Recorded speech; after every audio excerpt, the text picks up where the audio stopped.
안녕하십니까?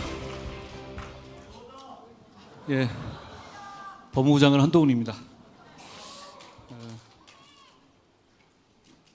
저는 국회에서 연설할 때 저한테 야유하는 것에 굉장히 익숙하거든요. 그런데 이렇게 저를 반겨주시는 걸 보니까 좀 어색하기도 한데요.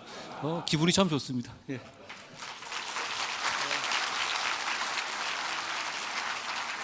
대한상공회의소가 140년이 됐다는 얘기를 제가 아까 최태원 회장님께 들었습니다. 명실상부 우리나라 최고의 법정단체이고 포럼입니다. 초대해 주신 대한상공회의소의 최태원 회장님 비롯한 여러분들께 감사드립니다. 고맙습니다. 네. 저는 기업이나 경영 경제 분야에 대해서 전문가가 아닙니다. 여기 오신 수백 명 중에서 만약에 그거에 대한 아는 전문성의 순서를 매기면 저는 아마 제일 끝에 있을 겁니다. 당연하게도 여러분들께 어떤 가르침을 드릴 수 있는 위치에 있지도 않은데요. 오늘 저는 여러분들이 주시는 좋은 말씀 듣고 배우려고 왔습니다. 제주 바닷가이고 토요일 오전이라는 모두 너그러운 시간과 장소니까요. 정부 강요 한 명이 이런 생각하는구나. 쟤는 제주도를 얼마나 좋아하면 토요일 아침에 여기까지 왔겠나 정도로 편하게 들어주시면 감사하겠습니다. 현실은 결코 질서정연하지 않잖아요. 그 혼돈 속에서 그 시대 속에서 결정적인 순간에 결정적인 방향을 잡는 것은 대단히 어렵지만 그것이 국가의 흥망을 좌우한다고 생각합니다. 그게 정치와 정부의 역할이고 우리나라는 실제로 결정적인 순간에 결정적인 판단과 실천이 있어 왔습니다. 예를 들어보죠. 박정희 정부의 중공업 정책, 의료보험 및 연금제도 도입이 있었습니다. 박정희 정부는 이를 통해서 세계 최빈국 수준의 빈곤을 해결하고 복지국가의 기초를 마련했습니다. 경부고속도로 등 사회 간접 자본을 과감하게 만들어내고 오늘날까지도 우리 주력 수출 산업인 중화공업을 육성해서 산업 구조를 고도화했죠. 또 노무현 정부의 한미 FTA 체결도 결정적 순간에 정부의 과감한 결단의 장면이었다고 생각합니다. 기억하시다시피 당시 한미 FTA 체결에 반대하는 의견도 참 많았습니다.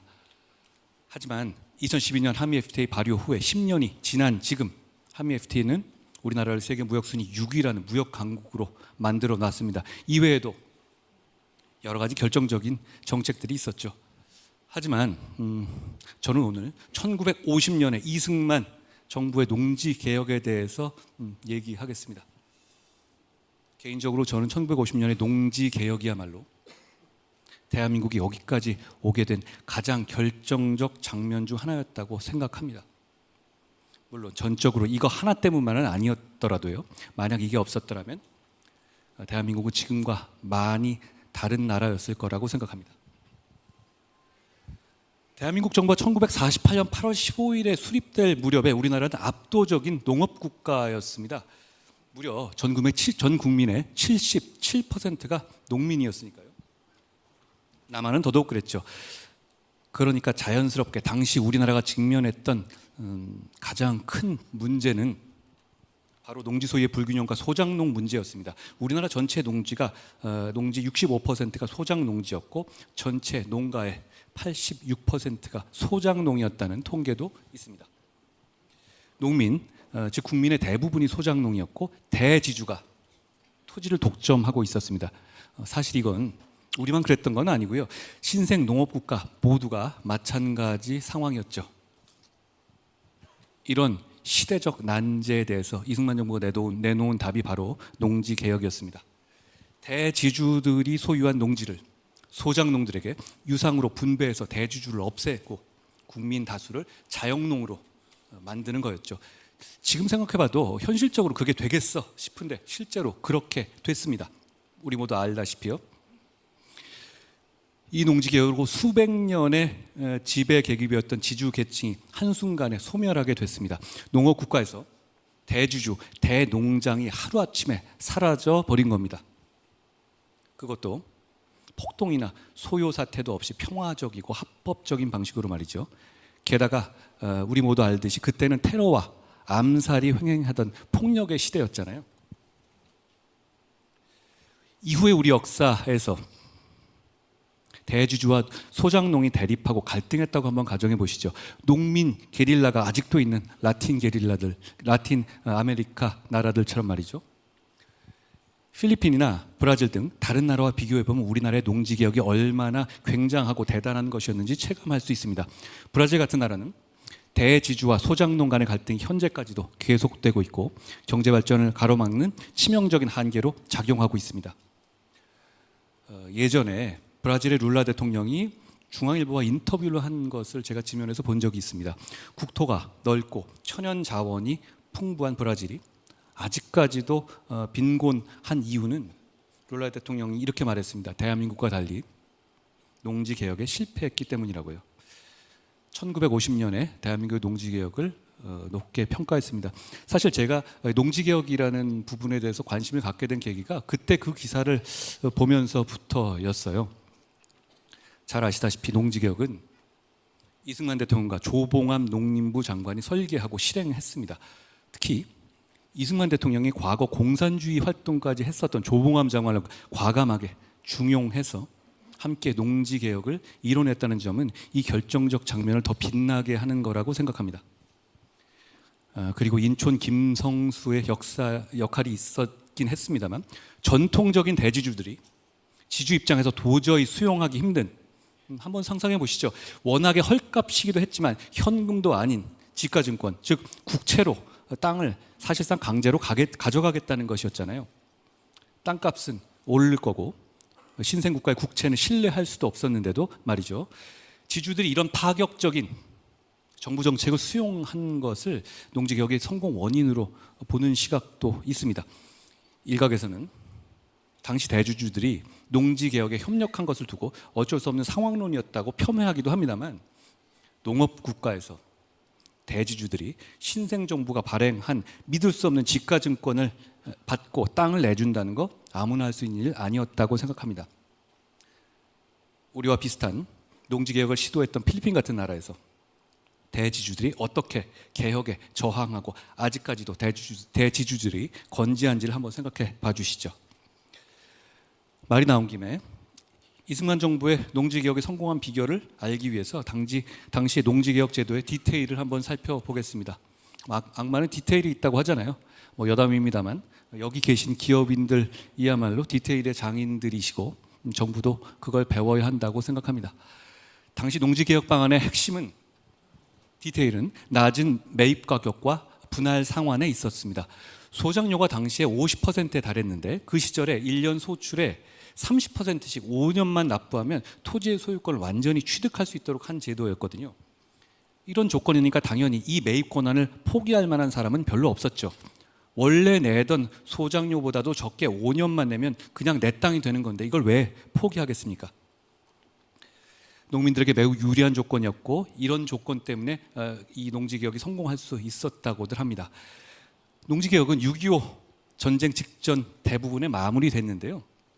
북한의 침략에 대한 대한민국과 자유민주주의를 수호하는데도 결정적인 역할을 했다고들 합니다. 6.25 당시 북한의 부수상이었던 박헌영은 며칠 내로 대한민국의 농민과 좌익 세력이 북한군에 호응해서 폭동을 일으켜 줄 것이라고 호언장담을 했었잖아요. 결국 이 말은 허언이 되었죠.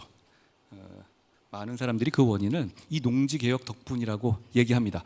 대부분의 농민이 내 땅을 가지게 됐고 내 땅을 가질 수 있는 것을 기대하게 된 상황에서 농민들이 주인의식을 갖고 나라를 지키게 된 거죠. 아시다시피 그 결과 6.25 전쟁 과정에서 북한의 체제선동은 별 효과를 보지도 못했고 북한군의 침략에 호응하는 대규모 농민 봉기도 물론 없었습니다. 전쟁 이후에도 사유재산을 부정하는 공산주의와의 체제 경쟁에서 민주주의가 지켜질 수 있었던 토대가 되었다고 저는 생각합니다.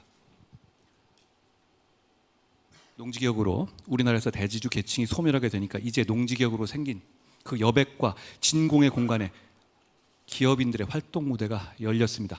토지를 잃은 기존의 대주주들은 물론 저렴하게 할인 유통되는 지가증권을 이용해서 적산 기업의 생산 설비를 취득한 젊은 기업인들이 새로운 먹거리를 찾아 산업자본을 형성하기 시작한 거죠. 광복 직후에 우리나라 산업 구조를 보면 농업 등 1차 산업의 비중이 가장 높았지만 그 이후에 농지개혁 이후에는 1차 산업의 비중이 현저히 낮아지고 제조업, 공업, 서비스업 등으로 산업이 고도화된 것을 볼 수 있습니다. 실증적으로 봐도 농지개혁이 우리나라 고도산업화의 첫 발걸음이었다는 것은 입증됩니다. 1950년에 이걸 할 때 이것까지 다 계산하고 만든 정책이었는지는 모르겠습니다만 결과가 분명히 그랬습니다. 정책은 선한 의도가 아니라 선한 결과가 중요한 거 아니겠습니까? 저는 이 농지개혁이 만석군의 나라였던 대한민국을 이병철, 정주영, 구인회, 최종현 회장과 같은 여러분들의 선배 기업인들이자 대한민국의 영웅들이 혁신을 실현하고 마음껏 활약할 수 있는 기업인의 나라로 바꾸는 대전환의 계기가 됐다고 생각합니다.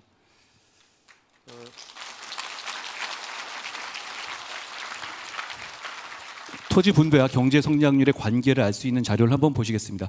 이 그래프는 2003년에 세계은행에서 발간한 자료인데요. 저는 주대한 선생님이 쓰신 책을 읽다가 이 그래프를 처음 봤습니다. 보시기에 좀 복잡할 수도 있습니다만 이 그래프를 보시면 1960년 기준으로 우리나라가 토지 분배에서 가장 평등한 나라였던 것이 확인됩니다. 대만, 일본 등 토지 개혁을 이루었던 나라들이 토지 분배에 있어서 불평등 지수가 낮은 것도 확인할 수 있죠. 이 그래프는 초기 토지 분배의 평등도와 장기 성장률의 관계를 보여주는데요. 이 두 지표가 거의 정비례 관계가 있다는 점을 실증적으로 보여주고 있습니다.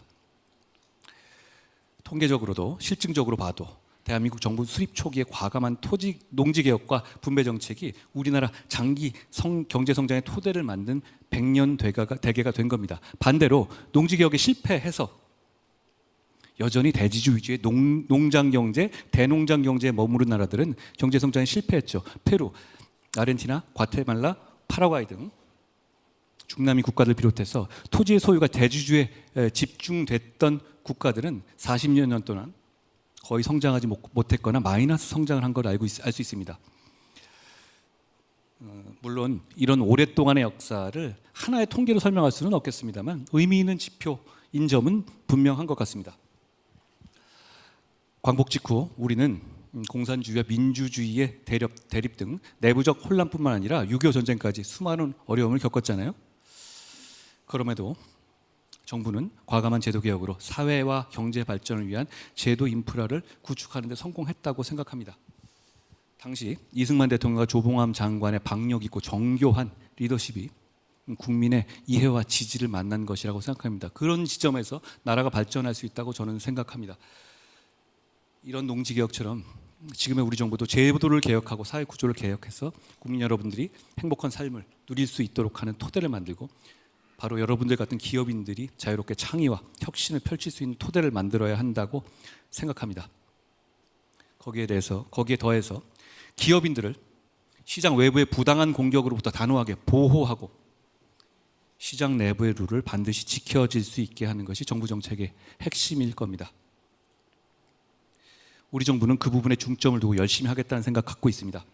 우리 정부가 공정한 경쟁을 통한 시장 경제 활성화를 국정 과제의 첫 번째 목표로 두고 있는 이유도 여기 있습니다. 이것이 우리 정부의 의지이고 저도 같이 생각합니다. 지금까지 1950년의 농지개혁에 대한 생각을 좀 길게 말씀드렸습니다만 다 아시는 얘기도 있을 것 같습니다.